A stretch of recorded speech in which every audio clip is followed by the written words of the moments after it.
नमस्कार, आप देख रहे हैं 4 PM। मैं हूं आपके साथ सिमरन। इस बुलेटिन में हम बात करेंगे देश और दुनिया की तमाम बड़ी खबरों की, लेकिन उससे पहले एक नजर आज की मुख्य सुर्खियों पर। लोकसभा के पहले सत्र में राष्ट्रपति का हुआ अभिभाषण। आप पार्टी ने राष्ट्रपति के अभिभाषण का किया बहिष्कार। संसद परिसर में किया जमकर विरोध प्रदर्शन। महाराष्ट्र विधानसभा चुनाव को लेकर तैयारियां तेज। शिवसेना यूबीटी सांसद संजय राउत ने कर दी बड़ी मांग। कहा, उद्धव ठाकरे को घोषित किया जाना चाहिए सीएम का चेहरा। सीएम अरविंद केजरीवाल की गिरफ्तारी ने पकड़ा तूल। शिवसेना यूबीटी नेता संजय राउत ने बीजेपी पर साधा निशाना। कहा, आपातकाल की स्थिति में एक तानाशाही। नीट पेपर लीक मामले में सीबीआई को मिली बड़ी सफलता। परीक्षा में हुई धांधली में पटना से 2 लोगों को किया गिरफ्तार।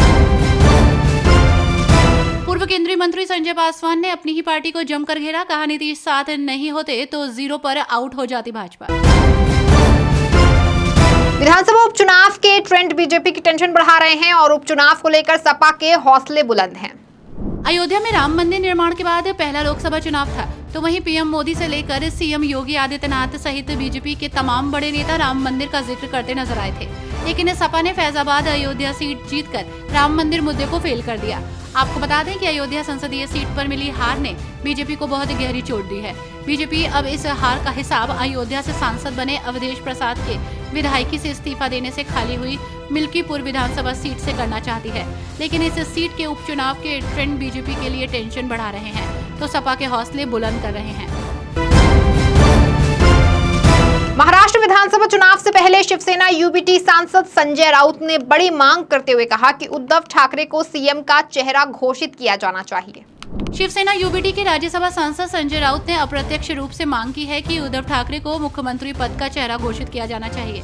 आपको बता दें कि संजय राउत ने ये भी दावा किया है कि हाल ही में हुए लोकसभा चुनाव में महाविकास आघाड़ी की सफलता उद्धव ठाकरे के नेतृत्व के कारण थी। साथ ही संजय राउत का मानना है कि मुख्यमंत्री पद के चेहरे के बिना चुनाव लड़ना खतरनाक है। दरअसल ये तय हुआ है कि महाविकास आघाड़ी आगामी विधानसभा चुनाव मुख्यमंत्री का चेहरा सामने रखे बिना ही लड़ेगी। लेकिन महाविकास आघाड़ी द्वारा सामूहिक रूप से लिए गए फैसले के विपरीत संजय राउत के बयान से सभी चौंक गए हैं। संजय राउत की परोक्ष मांग उद्धव ठाकरे को मुख्यमंत्री पद का चेहरा घोषित करने की है। महाराष्ट्र में विधानसभा चुनाव होने वाले हैं, जिसको लेकर महाराष्ट्र की राजनीति में हलचल मची हुई है और महायुति के घटक दल 100 सीटों पर चुनाव लड़ने का दावा ठोक रहे हैं। महाराष्ट्र की राजनीति में लोकसभा चुनावों के बाद एक बार फिर हलचल मची हुई है। आगामी विधानसभा चुनाव को लेकर प्रदेश में सियासत शुरू हो गई है। एनसीपी के नेता अमोल मितकारी ने कहा कि अगर हर घटक आगामी विधानसभा चुनाव में 100 सीटों पर चुनाव लड़ने पर जोर देता है तो पार्टियों को अलग अलग चुनाव लड़ना होगा। 288 विधानसभा सीटों में से सिर्फ 55 सीटों की पेशकश की जाएगी, तो पार्टी को ये मंजूर नहीं होगा। अमोल के इस बयान से भाजपा में भी नाराजगी देखने को मिल रही है।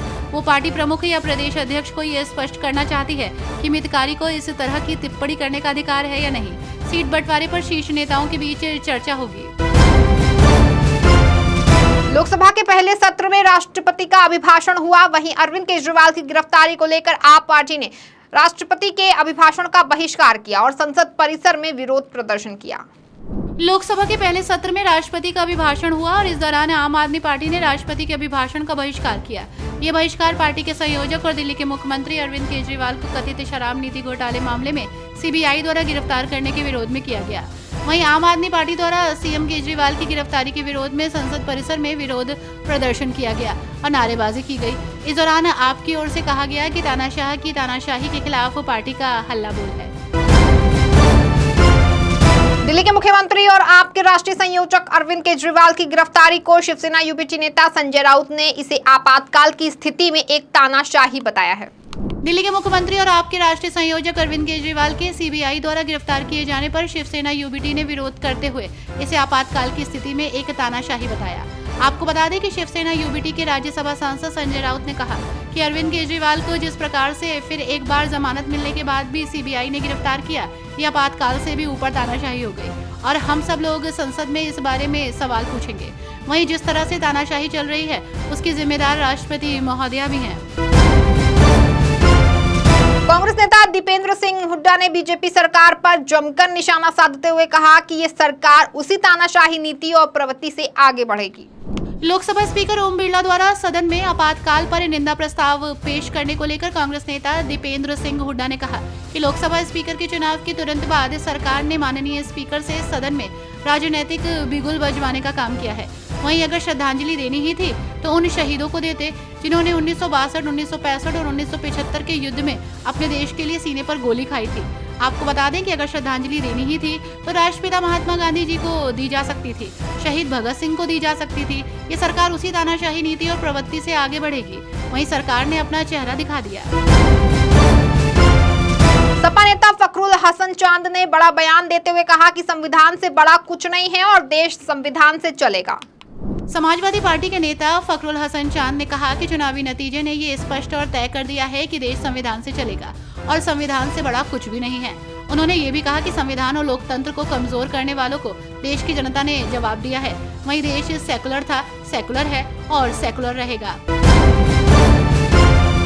पेपर लीक को लेकर मचे बवाल के बीच जहां एक तरफ सुबह सपा के विधायक बेदीराम के वायरल वीडियो को लेकर मामला गरमाया हुआ है, इस बीच ओम प्रकाश राजभर भी घिरे हो चुके हैं।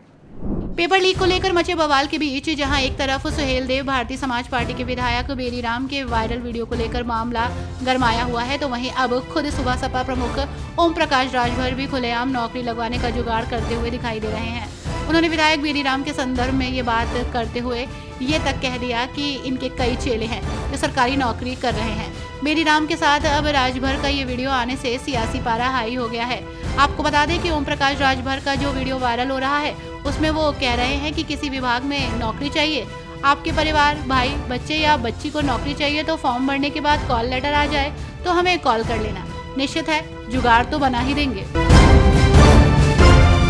इस बुलेटिन में फिलहाल बस इतना ही। ऐसी तमाम राजनीतिक खबरों के लिए बने रहें और देखते रहें 4 PM। धन्यवाद।